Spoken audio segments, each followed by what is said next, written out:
ದೇಶದ ಪ್ರಧಾನಿಯಾಗಿ ನರೇಂದ್ರ ಮೋದಿ ಸತತ 3ನೇ ಬಾರಿಗೆ ಇವತ್ತು ಪ್ರಮಾಣ ವಚನ ಸ್ವೀಕರಿಸಲಿದ್ದಾರೆ. ಇವತ್ತು ಸಂಜೆ 7:15ಕ್ಕೆ ರಾಷ್ಟ್ರಪತಿ ಭವನದ ಮುಂಭಾಗ ಅದ್ಧೂರಿ ಕಾರ್ಯಕ್ರಮ ನಡೆಯಲಿದೆ. ರಾಷ್ಟ್ರಪತಿ ದ್ರೌಪದಿ ಮುರ್ಮು ಪ್ರಮಾಣ ವಚನ ಬೋಧಿಸಲಿದ್ದಾರೆ. ಮೋದಿ ಜೊತೆಗೆ ಸುಮಾರು 30 ಸಂಸದರು ಕೇಂದ್ರ ಸಚಿವರಾಗಿ ಪ್ರಮಾಣ ವಚನ ಸ್ವೀಕರಿಸುವ ಸಾಧ್ಯತೆ ಇದೆ. ಪ್ರಮಾಣ ವಚನ ಕಾರ್ಯಕ್ರಮಕ್ಕೆ ರಾಷ್ಟ್ರಪತಿ ಭವನದಲ್ಲಿ ಸಿದ್ಧತೆ ಮಾಡಿಕೊಳ್ಳಲಾಗಿದೆ. ಸುಮಾರು 8 ರಿಂದ 9 ಸಾವಿರ ಮಂದಿ ಭಾಗಿಯಾಗುವ ಸಾಧ್ಯತೆ ಇದ್ದು ಎಲ್ಲರಿಗೂ ಕುರ್ಚಿಯ ವ್ಯವಸ್ಥೆ ಮಾಡಲಾಗಿದೆ. ಮೋದಿ ಪ್ರಮಾಣ ವಚನ ಹಿನ್ನೆಲೆಯಲ್ಲಿ ದೆಹಲಿಯಲ್ಲಿ ಬಂದೋಬಸ್ತ್ ಅನ್ನು ಹೆಚ್ಚಿಸಲಾಗಿದೆ.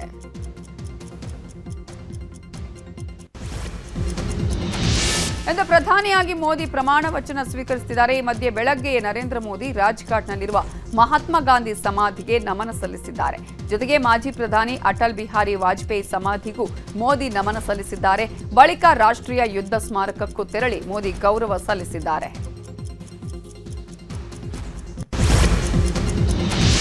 ಇನ್ನು ನರೇಂದ್ರ ಮೋದಿಗೆ ಕಲಾವಿದ ಸುದರ್ಶನ್ ಪಟ್ನಾಯಕ್ ವಿಭಿನ್ನವಾಗಿ ಶುಭ ಕೋರಿದ್ದಾರೆ. ಒಡಿಶಾದ ಪುರಿ ಬೀಚ್ನಲ್ಲಿ ಮರಳಿನಲ್ಲಿ ಮೋದಿ ಪ್ರತಿಮೆ ನಿರ್ಮಿಸಿ ಅಭಿನಂದನೆ ಸಲ್ಲಿಸಿದ್ದಾರೆ. ಮೋದಿ 3.0 ಸರ್ಕಾರಕ್ಕೆ ಶುಭಾಶಯ ಅಂತ ಮರಳಿನಲ್ಲಿ ರಚಿಸಿದ್ದಾರೆ.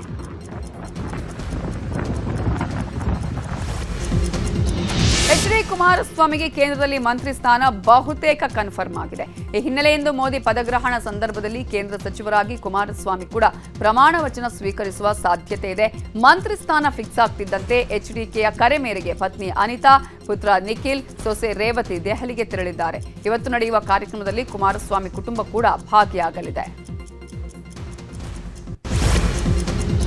ಕಾಂಗ್ರೆಸ್ ಸಂಸದೀಯ ಪಕ್ಷದ ನಾಯಕಿಯಾಗಿ ಸೋನಿಯಾ ಗಾಂಧಿ ಆಯ್ಕೆಯಾಗಿದ್ದಾರೆ. ದೆಹಲಿ ಸೆಂಟ್ರಲ್ ಹಾಲ್ನಲ್ಲಿ ನಡೆದ ಕಾಂಗ್ರೆಸ್ ಸಂಸದೀಯ ಮಂಡಳಿ ಸಭೆಯಲ್ಲಿ ಈ ತೀರ್ಮಾನ ಕೈಗೊಳ್ಳಲಾಗಿದೆ. ಎಐಸಿಸಿ ಅಧ್ಯಕ್ಷ ಮಲ್ಲಿಕಾರ್ಜುನ ಖರ್ಗೆ ಸೋನಿಯಾ ಗಾಂಧಿ ಹೆಸರು ಪ್ರಸ್ತಾಪಿಸಿದ್ದು ಸಭೆಯಲ್ಲಿ ಅನುಮೋದನೆ ನೀಡಲಾಗಿದೆ.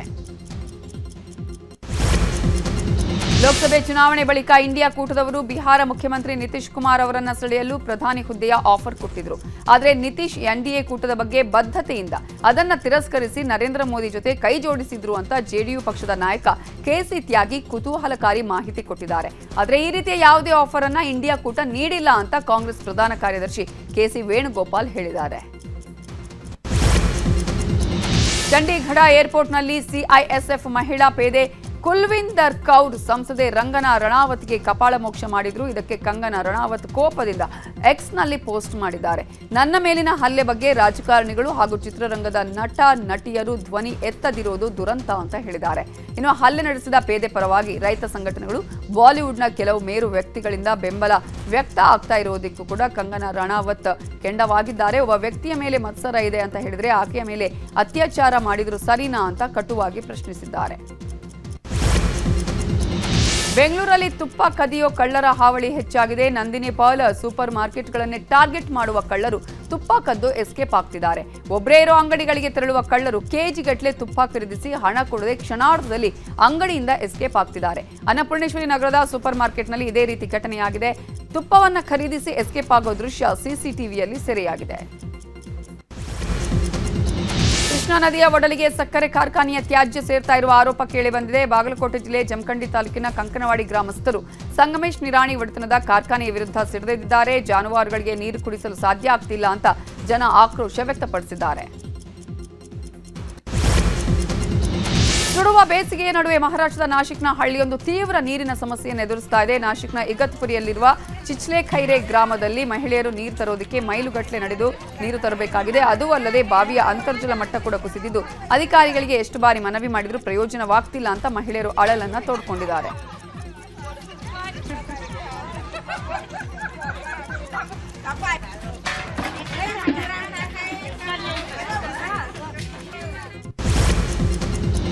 ರಾಷ್ಟ್ರ ರಾಜಧಾನಿ ದೆಹಲಿಯಲ್ಲಿ ನೀರಿಗೆ ಹಾಹಾಕಾರ ಶುರುವಾಗಿದೆ. ದೆಹಲಿಯ ಹಲವು ಪ್ರದೇಶಗಳಲ್ಲಿ ಬೋರ್ವೆಲ್ಗಳು ಬತ್ತಿ ಹೋಗಿದ್ದು ನೀರಿಗಾಗಿ ಜನ ಪರದಾಡುತ್ತಿದ್ದಾರೆ. ದೆಹಲಿಯ ಸಂಜಯ್ ಕಾಲೋನಿಯಲ್ಲಿ ನೀರಿಗೆ ತತ್ವಾರ ಶುರುವಾಗಿದ್ದು ಟ್ಯಾಂಕರ್ ಮೂಲಕ ನೀರನ್ನು ಒದಗಿಸಲಾಗುತ್ತಿದೆ.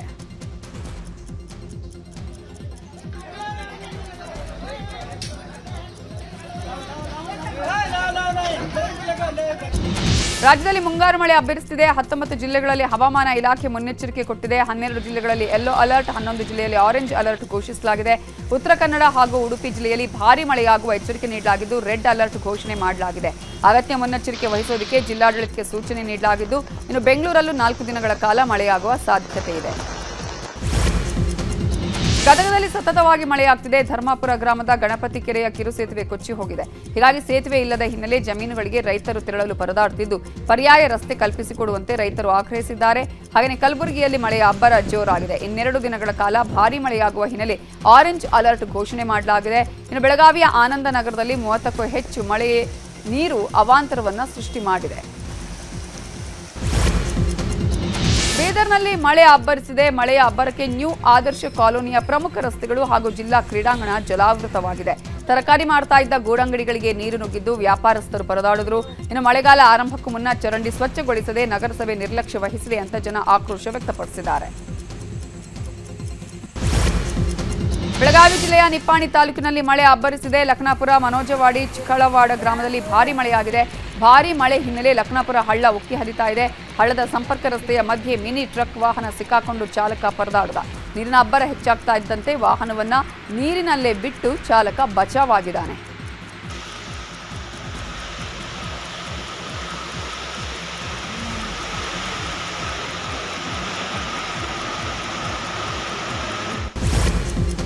ಮಹಾರಾಷ್ಟ್ರದ ಪುಣೆಯಲ್ಲಿ ಧಾರಾಕಾರ ಮಳೆಯಾಗಿದೆ. ಮಳೆಯ ಹೊಡೆತಕ್ಕೆ ರಸ್ತೆಗಳು ಕೆರೆಯಂತಾಗಿದ್ದು ಸವಾರರು ಪರದಾಡಿದ್ದಾರೆ. ಮೊಣಕಾಲುದ್ದ ನಿಂತ ನೀರಲ್ಲೇ ಯುವಕರು ಕ್ರಿಕೆಟ್ ಆಡಿದ್ದಾರೆ.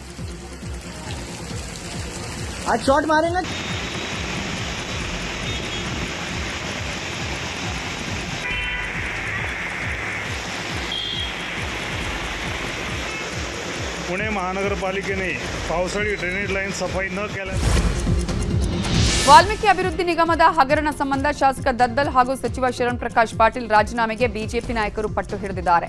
ಲೆಕ್ಕಾಧಿಕಾರಿ ಪರಶುರಾಮ್ ಮೇ 24ರಂದು ವೈದ್ಯಕೀಯ ಶಿಕ್ಷಣ ಸಚಿವ ಶರಣ್ ಪ್ರಕಾಶ್ ಪಾಟೀಲ್ ಕಚೇರಿಯಲ್ಲಿ ಸಭೆ ನಡೆಸಿದ್ದಾರೆ ಅಂತ ಹೇಳಿದ್ದಾರೆ. ಹೀಗಾಗಿ ಶಾಸಕ ಬಸನಗೌಡ ಪಾಟೀಲ್ ದದ್ದಲ್ ಹಾಗೂ ಸಚಿವ ಶರಣ್ ಪ್ರಕಾಶ್ ಪಾಟೀಲ್ ರಾಜೀನಾಮೆಯನ್ನ ಸಿಎಂ ಪಡಿಬೇಕು ಅಂತ ಪರಿಷತ್ ಸದಸ್ಯ ರವಿಕುಮಾರ್ ಆಗ್ರಹಿಸಿದ್ದಾರೆ. ಇನ್ನು ವಾಲ್ಮೀಕಿ ಅಭಿವೃದ್ಧಿ ನಿಗಮದ ಹಗರಣದಿಂದ ಸರ್ಕಾರ ಬಿದ್ರೂ ಅಚ್ಚರಿ ಇಲ್ಲ ಅಂತ ಬಿಜೆಪಿ ಶಾಸಕ ಮಹೇಶ್ ತೆಂಗಿನಕಾಯಿ ಬಾಂಬ್ ಸಿಡಿಸಿದ್ದಾರೆ. ವೈದ್ಯಕೀಯ ಶಿಕ್ಷಣ ಸಚಿವರ ಕಚೇರಿಯಲ್ಲಿ ಬಂಧಿತ ಪರಶುರಾಮ್ ಸಭೆ ನಡೆಸಿದ್ದಾರೆ ಅನ್ನುವ ಕಾರಣಕ್ಕೆ ಈ ಒಂದು ಆರೋಪಕ್ಕೆ ಶರಣ್ ಪ್ರಕಾಶ್ ಪಾಟೀಲ್ ಪ್ರತಿಕ್ರಿಯೆ ಕೊಟ್ಟಿದ್ದಾರೆ. ಇದರ ಬಗ್ಗೆ ತನಿಖೆ ನಡೆಸಲಿ, ಬೇಡ ಅಂತ ಹೇಳಿದವರು ಯಾರು? ಕಳೆದ 24ರಂದು ನಾನು ಕಚೇರಿಗೆ ಹೋಗಿಯೇ ಇರಲಿಲ್ಲ. ವಿಕಾಸಸೌಧದ ನಮ್ಮ ಕಚೇರಿಯಲ್ಲಿ ಸಭೆ ಆಗಿರೋದು ನನಗೆ ಗೊತ್ತಿಲ್ಲ. ಇದಕ್ಕೂ ನನಗೂ ಯಾವುದೇ ರೀತಿಯ ಸಂಬಂಧ ಇಲ್ಲ. ಬಿಜೆಪಿಯ ವಿರುದ್ಧ ಯಾವಾಗಲೂ ಮೊಸರಲ್ಲಿ ಕಲ್ಲು ಹುಡುಕೋದೇ ಕೆಲಸ ಅಂತ ಶರಣ್ ಪ್ರಕಾಶ್ ಪಾಟೀಲ್ ಕಿಡಿಕಾರಿದ್ದಾರೆ. ಸಚಿವರ ರಾಜೀನಾಮೆಗೆ ಆಗ್ರಹಿಸಿರುವ ಬಿಜೆಪಿಗೆ ಸಚಿವ ರಾಮಲಿಂಗಾರೆಡ್ಡಿ ತಿರುಗೇಟು ಕೊಟ್ಟಿದ್ದಾರೆ. ಬಿಜೆಪಿ ಕಾಲದಲ್ಲೂ ಇದೇ ಬೋರ್ಡ್ನಲ್ಲಿ ಅವ್ಯವಹಾರ ನಡೆದಿದೆ ಅಂತ ಕೇಳಿ ಬರ್ತಿದೆ. ಶಾಲಾ ಮಕ್ಕಳ ಬಟ್ಟೆ, ಸೋಪ್ ಫ್ಯಾಕ್ಟರಿಯಲ್ಲಿ ಅವ್ಯವಹಾರ ನಡೆದಿದೆ ಅನ್ನುವ ಆರೋಪ ಇದೆ. ಅವರಾಗ ರಾಜೀನಾಮೆ ಕೊಡಬೇಕಿತ್ತಲ್ಲ ಅಂತ ಪ್ರಶ್ನೆ ಮಾಡಿದ್ದಾರೆ. ಇನ್ನು ವಾಲ್ಮೀಕಿ ನಿಗಮದ ಹಗರಣ ಕುರಿತು ಎಸ್ಐಟಿ ತನಿಖೆ ನಡೀತಾ ಇದೆ. ವರದಿ ಬಂದ ಬಳಿಕ ತಪ್ಪಿತಸ್ಥರ ವಿರುದ್ಧ ಕ್ರಮ ಕೈಗೊಳ್ಳುತ್ತೇವೆ ಅಂತ ಸಚಿವ ಮಹದೇವಪ್ಪ ಹೇಳಿದ್ದಾರೆ. ನಟ ಶಿವರಾಜ್ ಕುಮಾರ್ ವಿರುದ್ಧ ಹಗುರವಾಗಿ ಮಾತನಾಡಿದ್ದ ಕುಮಾರ್ ಬಂಗಾರಪ್ಪ ನಿವಾಸಕ್ಕೆ ಶಿವಣ್ಣ ಅಭಿಮಾನಿಗಳು ಮುತ್ತಿಗೆ ಹಾಕಿದ್ರು. ಇದರ ಬೆನ್ನಲ್ಲೇ ಫೇಸ್ಬುಕ್ ಅಲ್ಲಿ ಕುಮಾರ್ ಬಂಗಾರಪ್ಪ ಮತ್ತೊಂದು ಪೋಸ್ಟ್ ಮಾಡಿ ಕಿಡಿಕಾರಿದ್ದಾರೆ. ಬಬ್ರು ವಾಹನ ಅಬ್ಬರಿಸಿ ಬೊಬ್ಬಿರಿದ್ರೆ ಭಯ ಇಲ್ಲ ಅಂತ ಫೇಸ್ಬುಕ್ ಪೋಸ್ಟ್ ಹಾಕಿದ್ದಾರೆ. ಈ ಮೂಲಕ ಪರೋಕ್ಷವಾಗಿ ಟಾಂಗ್ ಕೊಟ್ಟಿದ್ದಾರೆ. ಚಾಮರಾಜನಗರದ ಗೂಳಿಪುರದ ಆಲೆಮನೆಯಲ್ಲಿ ಸೇರಿಕೊಂಡಿದ್ದ ಭಾರೀ ಉದ್ದದ ಕೆರೆ ಹಾವೊಂದನ್ನ ಉರಗ ಪ್ರೇಮಿ ಸ್ನೇಕ್ ಸುಂದರ್ ರಕ್ಷಿಸಿ ಕಾಡಿಗೆ ಬಿಟ್ಟಿದ್ದಾರೆ. ರೈತ ರಾಜಣ್ಣ ಅನ್ನುವರ ಆಲೆಮನೆಯಲ್ಲಿ ಕೆರೆ ಹಾವು ಕಾಣಿಸಿಕೊಂಡು ಆಲೆಮನೆಯ ಕಾರ್ಮಿಕರು ಭಯಭೀತರಾಗಿದ್ರು. ವಿಷಯ ತಿಳಿದ ಸ್ನೇಕ್ ಸುಂದರ್ ಸ್ಥಳಕ್ಕೆ ಧಾವಿಸಿ ಸುಮಾರು 7 ಅಡಿ ಉದ್ದದ ಕೆರೆ ಹಾವನ್ನ ಸುರಕ್ಷಿತವಾಗಿ ಸೆರೆ ಹಿಡಿದು ಬಿಳಿಗಿರಿ ರಂಗಬೆಟ್ಟದ ಅರಣ್ಯಕ್ಕೆ ಬಿಟ್ಟಿದ್ದಾರೆ. ಓಹೋ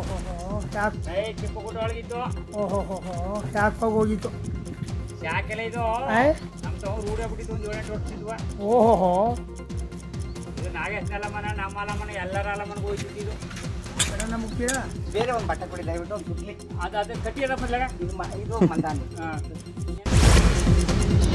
ಕೋಲಾರ ಜಿಲ್ಲೆಯ ಶ್ರೀನಿವಾಸಪುರದ ಗುಂಡಮನತ್ತದಲ್ಲಿ 1,50,000ಕ್ಕೆ ರೈತ ಅಂಜಪ್ಪ ಮೇಕೆ ಮಾರಿದ್ದಾರೆ. ಬಕ್ರೀದ್ ಹಬ್ಬದ ಪ್ರಯುಕ್ತ ಬೆಂಗಳೂರು ಮೂಲದ ವ್ಯಕ್ತಿಗೆ ಮೇಕೆ ಮಾರಾಟ ಮಾಡಿದ್ದು, ಮೇಕೆ ಖರೀದಿ ಮಾಡಿದ ವ್ಯಕ್ತಿ ರೈತ ಅಂಜಪ್ಪ ಕುಟುಂಬಸ್ಥರಿಗೆ ಸನ್ಮಾನ ಮಾಡಿದ್ದಾರೆ.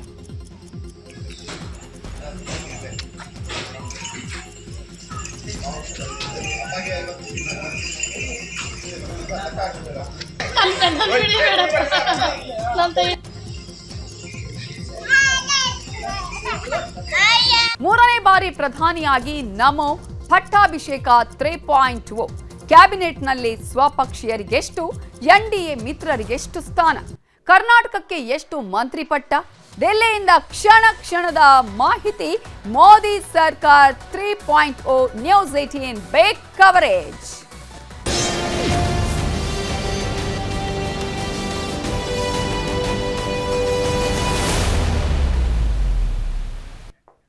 ಇವತ್ತು ನರೇಂದ್ರ ಮೋದಿಗೆ 3ನೇ ಬಾರಿಗೆ ಪಟ್ಟಾಭಿಷೇಕ.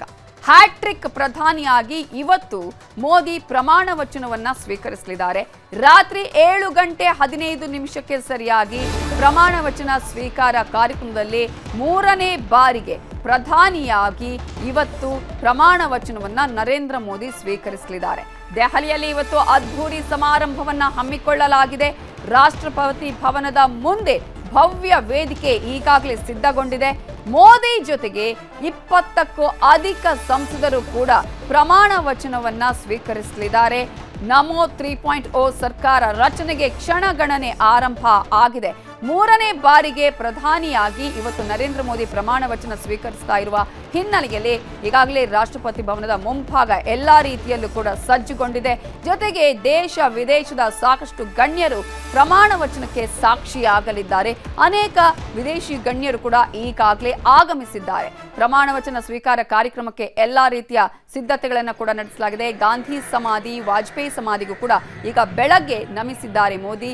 ಯುದ್ಧ ಸ್ಮಾರಕಕ್ಕೂ ಕೂಡ ಗೌರವ ಸಲ್ಲಿಸಿದ್ದಾರೆ ನರೇಂದ್ರ ಮೋದಿ. ಪ್ರಮಾಣ ಸ್ವೀಕಾರಕ್ಕೂ ಮುನ್ನ ಗೌರವ ಸಲ್ಲಿಕೆಯನ್ನ ಮಾಡಲಾಗಿದೆ.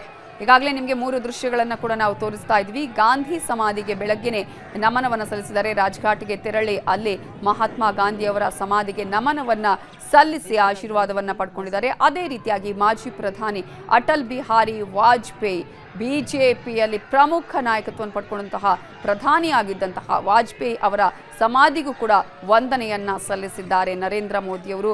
ಇನ್ನು ಯುದ್ಧ ಸ್ಮಾರಕದಲ್ಲಿ ಹೋಗಿ ಅಲ್ಲೂ ಕೂಡ ಗೌರವವನ್ನ ಸಲ್ಲಿಸಿದ ದೃಶ್ಯಗಳನ್ನು ಕೂಡ ನಾವು ಗಮನಿಸ್ತಾ ಇದ್ದೀವಿ.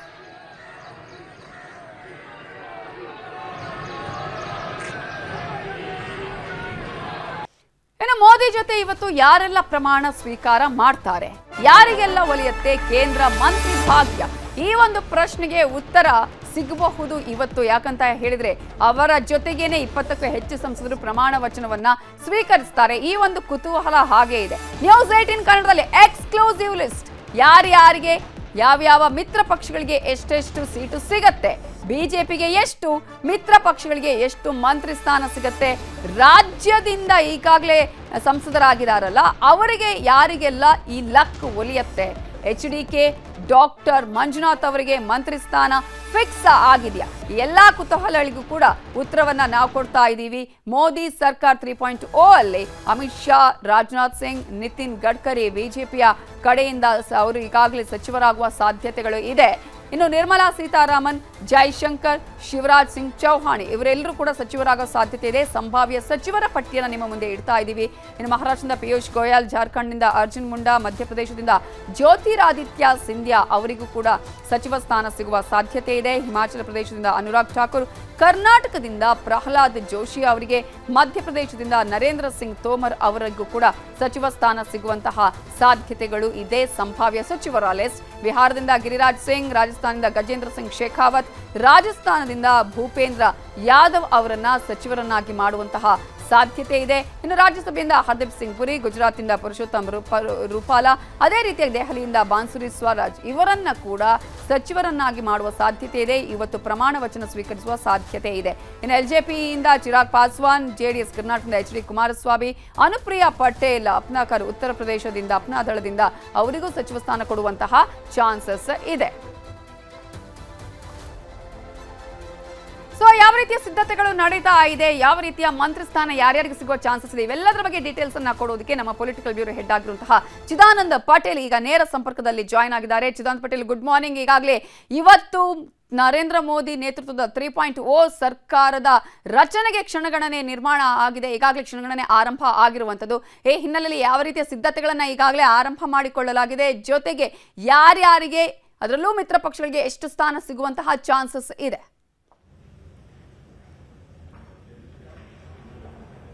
ಶರ್ಮಿತಾ ಶೆಟ್ಟಿ ಕಾಂಗ್ರೆಸ್ಸೇತರ ವ್ಯಕ್ತಿಯೊಬ್ಬರು ಇದೇ ಬದಲಿಗೆ ದೇಶದಲ್ಲಿ 3ನೇ ಬಾರಿಗೆ ಪ್ರಧಾನಮಂತ್ರಿಯಾಗಿ ಪ್ರಮಾಣವಚನವನ್ನು ಸ್ವೀಕರಿಸುತ್ತಿರುವಂತದ್ದು. ಆ ಭಾಗ್ಯ ನರೇಂದ್ರ ಮೋದಿ ಅವರು ಕೂಡ ದಕ್ಕಿರುವಂತದ್ದು. ಆ ಮುಖಾಂತರ ಬಿಜೆಪಿಯ ಕೋಟ್ಯಾಂತರ ಕಾರ್ಯಕರ್ತರು ಮತ್ತು ನಾಯಕರ ಹರ್ಷೋದ್ಗಾರ ಮುಗಿಲುಮುಟ್ಟಿರತಕ್ಕಂಥದ್ದು. ಇವತ್ತು ರಾತ್ರಿ 7:15 ರಾಷ್ಟ್ರಪತಿಗಳ ಭವನದ ಮುಂದೆ 8,000 ಕಾರ್ಯಕರ್ತರು, ನಾಯಕರು ಮತ್ತು ರೆಜಿನಾ ಹಿಲ್ಸ್ನಲ್ಲಿ ಭಾರತದ, ಪಾಕಿಸ್ತಾನ ಮತ್ತು ಚೀನಾ ಹೊರತುಪಡಿಸಿ ಭಾರತದ ಎಲ್ಲ ಮಿತ್ರ ರಾಷ್ಟ್ರಗಳ ಅಧ್ಯಕ್ಷರು ಮತ್ತು ಪ್ರಧಾನಿಗಳ ಮುಂದೆ ಹಾಗೂ ದೇಶದ ಗಣ್ಯಾತಿ ಗಣ್ಯರ ನಡುವೆ ಪ್ರಧಾನಿಯಾಗಿ ನರೇಂದ್ರ ಮೋದಿ ಅವರು 3ನೇ ಬಾರಿಗೆ ಪ್ರಮಾಣ ವಚನವನ್ನು ಸ್ವೀಕರಿಸಿದ್ದಾರೆ. ಈ ಸಂಬಂಧಪಟ್ಟ ಹಾಗೆ ಈಗಾಗಲೇ ಕ್ಷಣಗಣನೆ ಆರಂಭ ಆಗಿರುವಂತದ್ದು. ಈಗಾಗಲೇ ಕೇವಲ ರೈಸಿನಾ ಹಿಲ್ಸ್ನಲ್ಲೇ ಗಣ್ಯರು ಕೂರುವ ಸ್ಥಳದಲ್ಲೊಂದರಲ್ಲೇ 2,500 ವಿಶೇಷ ಪೊಲೀಸ್ ಪಡೆಯನ್ನ ಈಗಾಗಲೇ ರಕ್ಷಣೆಗೆ ನಿಯೋಜನೆ ಮಾಡಿರತಕ್ಕಂಥದ್ದು. ದೆಹಲಿಯೊಂದರಲ್ಲೇ ಇವತ್ತು 8,500 ಜನರು ಆಗಮಿಸುತ್ತಿರುವ ಕಾರಣಕ್ಕಾಗಿ, ಪ್ರಮಾಣವಚನ ಕಾರ್ಯಕ್ರಮ ಆಗಮಿಸುತ್ತಿರುವ ಕಾರಣಕ್ಕಾಗಿ 25,000 ಪೊಲೀಸರು, ಅದು ಭದ್ರತಾ ಪಡೆಗಳು ಸೇರಿದಂತೆ, ದೆಹಲಿ ಪೊಲೀಸರು ಸೇರಿದಂತೆ ಉತ್ತರ ಪ್ರದೇಶ ಮತ್ತು ಅಕ್ಕಪಕ್ಕದ ರಾಜ್ಯಗಳ ಪೊಲೀಸರು ಕೂಡ ಭದ್ರತೆಗೆ ನಿಯೋಜನೆ ಮಾಡಿರತಕ್ಕಂಥದ್ದು. ಇವತ್ತು ದೆಹಲಿಯ ಸುತ್ತಮುತ್ತ ಯಾವುದೇ ರೀತಿಯ ಬಹುತೇಕ ಎಲ್ಲ ಚಟುವಟಿಕೆಗಳಿಗೆ ಕೂಡ ನಿರ್ಬಂಧ ಇರತಕ್ಕಂಥದ್ದು. ಡ್ರೋನ್ ಕ್ಯಾಮೆರಾ ಕೂಡ ಇವತ್ತು ನಿರ್ಬಂಧವನ್ನು ಏರಿರತಕ್ಕಂಥದ್ದು. ಪ್ರಮುಖವಾಗಿ ಪ್ರಧಾನಿ ನರೇಂದ್ರ ಮೋದಿ ಅವರು 7:15 ಇವತ್ತು ಪ್ರಮಾಣ ವಚನ ಸ್ವೀಕರಿಸುತ್ತಿದ್ದಾರೆ. ಅವರ ಜೊತೆ 30 ಜನ ಸಂಸದರು ಸಂಪುಟ ದರ್ಜೆಯ ಸಚಿವರಾಗಿ ಇವತ್ತು ಪ್ರಮಾಣ ವಚನವನ್ನು ಸ್ವೀಕರಿಸಲಿದ್ದಾರೆ. ಅದರಲ್ಲಿ ಪ್ರಮುಖವಾಗಿ ಮಿತ್ರ ಪಕ್ಷಗಳಲ್ಲಿ ಕೂಡ 12ರಿಂದ 15 ಸ್ಥಾನವನ್ನು ಕೊಡುವಂಥದ್ದು. ಈಗಾಗಲೇ ಆಂಧ್ರಪ್ರದೇಶ ತೆಲುಗು ದೇಶಂನ ನಾಯಕ 16 ಸ್ಥಾನಗಳನ್ನು ಕೊಡುವ ಮುಖಾಂತರ ಇದೀಗ ಭಾರತೀಯ ಜನತಾ ಪಕ್ಷದ ನೇತೃತ್ವದ ಎನ್ಡಿಎ ಸರ್ಕಾರಕ್ಕೆ ಬಲವನ್ನು ಕೊಟ್ಟಿರುವಂಥದ್ದು ಮತ್ತು 12 ಸ್ಥಾನವನ್ನು ಗೆದ್ದಿರತಕ್ಕಂಥ ಜೆಡಿಯು ನಾಯಕ ನಿತೀಶ್ ಕುಮಾರ್ ಅವರ ಪಡೆ ಕೂಡ ಇವತ್ತು ಪ್ರಮಾಣ ವಚನ ಸ್ವೀಕರಿಸುತ್ತಿರತಕ್ಕಂಥದ್ದು. ಕರ್ನಾಟಕದಿಂದ ಮಾಜಿ ಮುಖ್ಯಮಂತ್ರಿ ಮತ್ತು ಮಂಡ್ಯದ ಸಂಸದರಾಗಿರ್ತಕ್ಕಂಥ ಎಚ್.ಡಿ. ಕುಮಾರಸ್ವಾಮಿ ಅವರು ಪ್ರಮಾಣ ವಚನ ಸ್ವೀಕರಿಸುವುದು ಬಹುತೇಕ ಖಚಿತ ಅಂತ ಹೇಳಲಾಗ್ತದೆ. ಆದರೆ ಪ್ರಹ್ಲಾದ್ ಜೋಶಿ ಅವರ ಹೆಸರು ಮುನ್ನೆಲೆಗೆ ಬಂದರೂ ಕೂಡ ಇನ್ನೂ ಕೂಡ ಪ್ರಹ್ಲಾದ್ ಜೋಶಿ ಅವರಿಗೆ ತಾನು ಮಂತ್ರಿಯಾಗಿ ಇವತ್ತು ಪ್ರಮಾಣ ವಚನವನ್ನು ಸ್ವೀಕರಿಸ್ತೀನಿ ಅಂತ ಹೇಳಿ ಖಚಿತತೆ ಇಲ್ಲ. ಯಾಕಂತ ಹೇಳಿದ್ರೆ ಕರ್ನಾಟಕದಿಂದ ರಾಜ್ಯಸಭೆ ಸದಸ್ಯರಾಗಿರ್ತಕ್ಕಂಥ ನಿರ್ಮಲಾ ಸೀತಾರಾಮನ್ ರವರನ್ನ ಮತ್ತೆ ಪ್ರಧಾನಿ ನರೇಂದ್ರ ಮೋದಿ ಅವರು ತಮ್ಮ ಸಂಪುಟಕ್ಕೆ ತೆಗೆದುಕೊಳ್ತಿರೋ ಕಾರಣಕ್ಕಾಗಿ ಬ್ರಾಹ್ಮಣ ಕೋಟ ಫಿಲ್ ಆಗೋ ಕಾರಣಕ್ಕಾಗಿ ಎಲ್ಲೊಂದ್ ಕಡೆ ಪ್ರಹ್ಲಾದ್ ಜೋಶಿ ಅವರು ಕೊನೆಗಳಿಗೆ ಕೈ ಬಿಟ್ಟರು ಆಶ್ಚರ್ಯ ಇಲ್ಲ ಅಂತ ಹೇಳಲಾಗ್ತದೆ. ಆದರೆ ಲಿಂಗಾಯತ ಕೋಟಕ್ಕಾಗಿ ಈಗಾಗಲೇ ಮಾಜಿ ಮುಖ್ಯಮಂತ್ರಿಗಳಾಗಿರ್ತಕ್ಕಂಥ ಜಗದೀಶ್ ಶೆಟ್ಟರ್ ಮತ್ತು ಬಸವರಾಜ ಬೊಮ್ಮಾಯಿ ಅವರ ಹೆಸರು ಕೂಡ ಮುನ್ನೆಲೆಗೆ ಬಂದಿರತಕ್ಕಂಥದ್ದು. ಇದರ ಬೆನ್ನಲ್ಲೇ ಕರ್ನಾಟಕದ ಎಡಗೈ ನಾಯಕರು ಮತ್ತು ಚಿತ್ರದುರ್ಗದ ಸಂಸದರು ಆಗಿರ್ತಕ್ಕಂಥ ಗೋವಿಂದ ಎಂ ಕಾರಜೋಳರ ಹೆಸರು ಕೂಡ ಇದೀಗ ಕೇಳಿ ಬರ್ತಿರ್ತಕ್ಕಂಥದ್ದು. ಈ ಎಲ್ಲದರ ನಡುವೆ ಕೂಡ ವಿ ಸೋಮಣ್ಣ ಕೂಡ ತಮ್ಮದೇ ಆದ ಲಾಬಿಯನ್ನು ಮಾಡ್ತಿರುವಂತದ್ದು. ಈ ಲಾಬಿಯ ನಡುವೆ ಕೂಡ ಇನ್ನೂ ಕೂಡ ಯಾವುದೇ ಖಾತೆ ಖಚಿತತೆ ಇಲ್ಲ. ಆದರೆ ಎಚ್.ಡಿ. ಕುಮಾರಸ್ವಾಮಿ ಅವರು ಖುಷಿ ಖಾತೆಯೇ ಬೇಕು ಅಂತ ಹೇಳಿ ಬೇರೆ ಬೇರೆ ಮೂಲಗಳ ಮುಖಾಂತರ ಲಾಬಿಯನ್ನು ಆರಂಭಿಸಿರ್ತಕ್ಕಂಥದ್ದು. ಇದರ ಬೆನ್ನಲ್ಲೇ ತಮ್ಮ ಸಂಬಂಧಿಯೂ ಆಗಿರ್ತಕ್ಕಂಥ ಬೆಂಗಳೂರು ಗ್ರಾಮಾಂತರದ ಸಂಸದರು ಆಗಿರ್ತಕ್ಕಂಥ ಡಾಕ್ಟರ್ ಮಂಜುನಾಥ್ ಪರ್ವ ಕೂಡ ಲಾಬಿಯನ್ನು ಆರಂಭಿಸಿರ್ತಕ್ಕಂಥದ್ದು. ಒಟ್ಟಾರೆ 7:15 ಕರ್ನಾಟಕದಿಂದ 2 ಅಥವಾ 3 ಸಂಪುಟ ದರ್ಜೆ ಸಚಿವರಾಗಿ ಪ್ರಮಾಣ ವಚನ ಸ್ವೀಕರಿಸುವುದು ಖಚಿತ ಅಂತ ಹೇಳಲಾಗ್ತದೆ. ಆದರೆ ಇವತ್ತು ಮಧ್ಯಾಹ್ನ 2 ಗಂಟೆ ತನಕ ಯಾವುದೇ ಗುಟ್ಟನ್ನು ಬಿಟ್ಟುಕೊಡ್ಲಿಕ್ಕೆ ಬಿಜೆಪಿ ನಾಯಕರು ತಯಾರಿಲ್ಲ. ಆದರೆ ಇಲ್ಲಿ ಮಿತ್ರ ಪಕ್ಷಗಳು ಹಲವಾರು ಬೇಡಿಕೆಗಳು ಇಟ್ಟಿರ್ತಕ್ಕಂಥದ್ದು ಭಾರತೀಯ ಜನತಾ ಪಕ್ಷಕ್ಕೆ ಅತಿದೊಡ್ಡ ತಲೆನೋವಾಗಿ ಪರಿಣಮಿಸಿರುವಂತದ್ದು. ನವಿತಾ ಜೈನ್, ಥ್ಯಾಂಕ್ ಯು ಚಿದಾನಂದ ಪಟೇಲ್ ಡೀಟೇಲ್ಸ್ಗೆ. T20 ವಿಶ್ವಕಪ್ನಲ್ಲಿ ಹೈ ವೋಲ್ಟೇಜ್ ಮ್ಯಾಚ್ ಇವತ್ತು ನಡೆಯುತ್ತೆ. ಇವತ್ತು ಭಾರತ ಪಾಕಿಸ್ತಾನ ಮುಖಾಮುಖಿಯಾಗಲಿದ್ದು ಹೈ ವೋಲ್ಟೇಜ್ ಮ್ಯಾಚ್ ವೀಕ್ಷಣೆಗೆ ಇಡೀ ವಿಶ್ವವೇ ಕಾತರದಿಂದ ಕಾಯ್ತಾ ಇದೆ. ಭಾರತ ಪಾಕಿಸ್ತಾನ ಮ್ಯಾಚ್ ನಡೆಯುತ್ತೆ ಅಂತ ಹೇಳಿದ್ರೆ ಅದು ಇಡೀ ವಿಶ್ವವೇ ಯಾವ ರೀತಿಯಾಗಿ ಒಂದು ಮ್ಯಾಚ್ ನಡೆಯುತ್ತೆ, ಯಾರು ಗೆಲ್ತಾರೆ, ಯಾವ ರೀತಿಯಾಗಿ ಆಟ ಆಡ್ತಾರೆ ಅನ್ನೋದನ್ನ ನೋಡೋದಕ್ಕೆ ಕಾತರದಿಂದ ಕಾಯ್ತಾ ಇರುತ್ತೆ. ಭಾರತಕ್ಕೆ 2ನೇ ಜಯದೊಂದಿಗೆ ಸೂಪರ್ 8ನ ಗುರಿ ಇದೆ. ಅಮೆರಿಕಕ್ಕೆ ಶರಣಾಗಿ ಕುಗ್ಗಿರುವಂತಹ ಪಾಕ್ ಈ ಮ್ಯಾಚ್ ಅಲ್ಲಿ ಪುಟಿದೇಳುತ್ತಾ ಅನ್ನುವ ಪ್ರಶ್ನೆಗೂ ಉತ್ತರ ಇವತ್ತು ಸಿಗುತ್ತೆ. ನ್ಯೂಯಾರ್ಕ್ನಲ್ಲಿ ಬದ್ಧ ವೈರಿಗಳ ಕಾದಾಟಕ್ಕೆ ಈಗಾಗಲೇ ವೇದಿಕೆ ಕೂಡ ರೆಡಿ ಆಗಿದೆ. ಹೈ ವೋಲ್ಟೇಜ್ ಮ್ಯಾಚ್ ವೀಕ್ಷಣೆಗೆ ಈಗಾಗಲೇ ಭಾರತೀಯರು ಕೂಡ ಅಷ್ಟೇ ಕಾತರದಿಂದ ಕಾಯ್ತಾ ಇರುವಂಥದ್ದು. ಇಲ್ಲಿವರೆಗೂ ಕೂಡ ನಾವು ವಿಶ್ವಕಪ್ T20 ಮುಖಾಮುಖಿಯನ್ನು ಕೂಡ ನಾವು ಗಮನಿಸ್ತಾ ಹೋಗೋದಾದ್ರೆ ಇದರಲ್ಲಿ ಭಾರತ 7 ಮ್ಯಾಚಲ್ಲಿ 6 ಗೆಲುವನ್ನ ಸಾಧಿಸಿದೆ. ಪಾಕಿಸ್ತಾನ ವಿರುದ್ಧ ಭಾರತ ಗೆಲ್ಲುವಂತೆ ಅಭಿಮಾನಿಗಳು ದೇವರ ಮೊರೆ ಹೋಗ್ತಿದ್ದಾರೆ. ರಾಯಚೂರಿನ ಎನ್ಐಜಿ ಕಾಲೋನಿಯ ಮಕ್ಕಳು ಶಿವನ ದೇವಾಲಯದಲ್ಲಿ ಪೂಜೆ ಸಲ್ಲಿಸಿ ಟೀಂ ಇಂಡಿಯಾಗೆ ಶುಭ ಕೋರಿದ್ದಾರೆ. ಇದು ಎನ್ಐಜಿ ಕಾಲೋನಿ ರಾಯಚೂರಿನಲ್ಲಿ ಆಶಾಪುರ್ ವರ್ಮಿಂಗ್ಸ್ ಕೆವಿ ಹತ್ರ ನಾವು ಈ ಸತಿ ಪೂಜೆ ಮಾಡಿವಿ. ಅದು ಸ್ಪೆಷಲ್ ಪೂಜೆ, ಬ್ಯಾಟ್ ಬಾಲ್ ಇಟ್ಟು ಕೂಡ ಮಾಡೀವಿ, ಅಂದರೆ ಆರತಿ ಕೂಡ ಆಡೀವಿ, ಶೋಕಸ್ ಕೂಡ ಮಾಡೀವಿ. ಈ ಸತಿ ನಮ್ಮ ಇಂಡಿಯಾ ಗೆಲ್ಬೇಕಂತ ಮಾಡೀವಿ, ಅಂದರೆ ಇಂಡಿಯಾ ವರ್ಸಸ್ ಪಾಕಿಸ್ತಾನ್ ಮ್ಯಾಚ್ನಾಗ ನಾವು ವಿನ್ ಆಗಬೇಕಂತ ಮಾಡೀವಿ. Best of luck India players. ನಾವಿವತ್ತು ಎನ್ಐಜಿ ಕಾಲೋನಿಯಲ್ಲಿ ಕಾಶಿ ವಿಶ್ವನಾಥ ಗುಡಿಯಲ್ಲಿ ವಿಶೇಷ ಪೂಜೆ ಮಾಡ್ತಾ ಇದ್ದೀವಿ. ಬ್ಯಾಟ್ ಮತ್ತು ಬಾಲ್ ಇಟ್ಟು ನಾವು ಮತ್ತು ನಮ್ಮ ಫ್ರೆಂಡ್ಸ್ ಎಲ್ಲ ಸೇರಿ ಮಂಗಳಾರತಿ ಆರತಿ ಮಾಡಿ ಮತ್ತು ಹಾಡುಗಳು ಹಾಡುಗಳು ಶ್ಲೋಕಾಸ್ ಎಲ್ಲ ಆಡಿದ್ದೀವಿ. ಮತ್ತು ಐ ಹೋಪ್ ಇಂಡಿಯಾನೇ ಗೆಲ್ಲುತ್ತಾ. All the best to India.